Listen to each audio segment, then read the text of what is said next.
قرآن کریم میں بیان شدہ واقعات اور قصص میں سب سے بڑا قصہ موسیٰ علیہ السلام کا ہے۔ آپ اللہ کے اولو العزم رسول تھے۔ آپ کا قصہ قرآن کریم کی 73 سورتوں میں جا بجا پھیلا ہوا ہے۔ 73 سورتوں میں پھیلے ہوئے قصے کو یکجا کرنا آسان کام نہیں۔ ایسے واقعات کی جزیات کو قرآن و حدیث کی چھلنی میں سے گزارنا انتہائی ضروری ہے۔ تو آئیے سنتے ہیں قصہ سیدنا موسیٰ علیہ السلام کا۔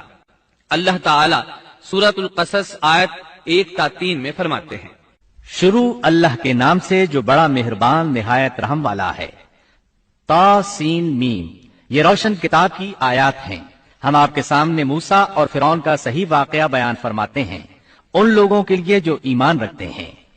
ان آیات میں اہل ایمان کے لیے نصیحت اور یاد دہانی ہے، جبکہ انہی آیات میں فاسق، نافرمان اور کجراؤ لوگوں کے لیے ڈراوا اور وعید ہے۔ فرعون یعنی ولید بن مصعب بہت جابر اور ظالم شخص تھا۔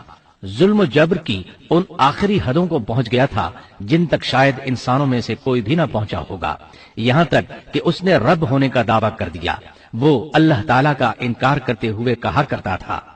فرعون کہنے لگا، اے درباریوں، میں تو اپنے سوا کسی کو تمہارا معبود نہیں جانتا۔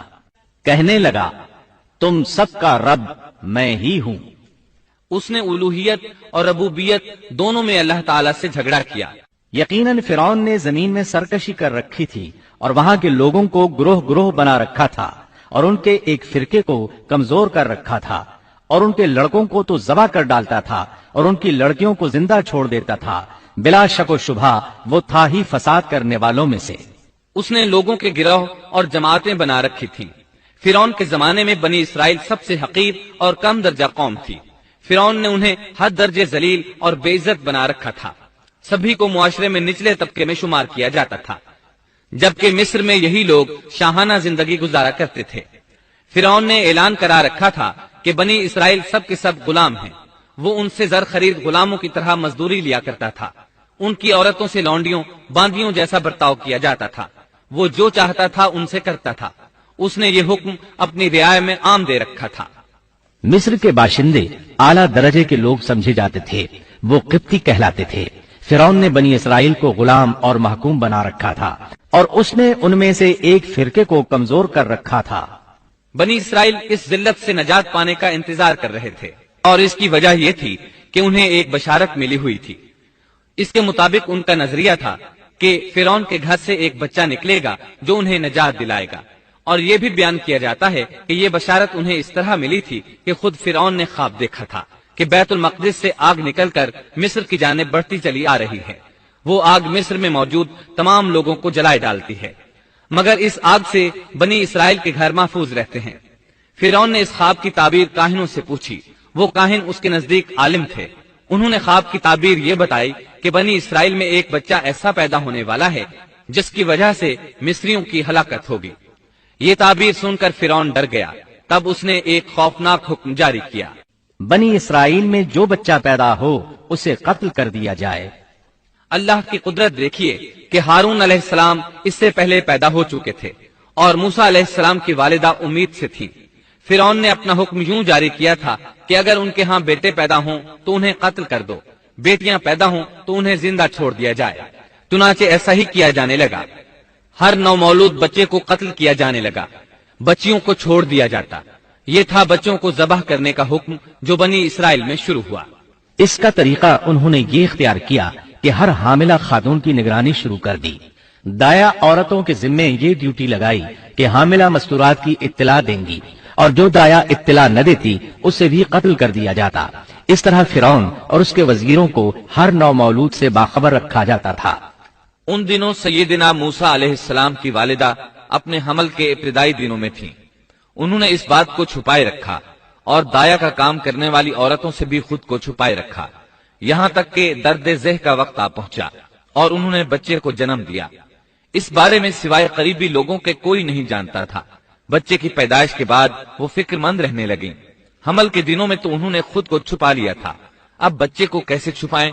پھر بھی اپنی پوری کوشش کرتی رہیں، یہاں تک کہ ان کے پاس اللہ کا حکم آ گیا۔ یہ حکم اللہ نے ان کے دل میں ڈالا تھا، یعنی القاء کیا گیا تھا۔ یہ وہ وحی نہیں تھی جو پیغمبروں پر آتی ہے۔ اور ہم نے موسیٰ کی ماں کو وحی کی کہ اسے دودھ پلاتی رہ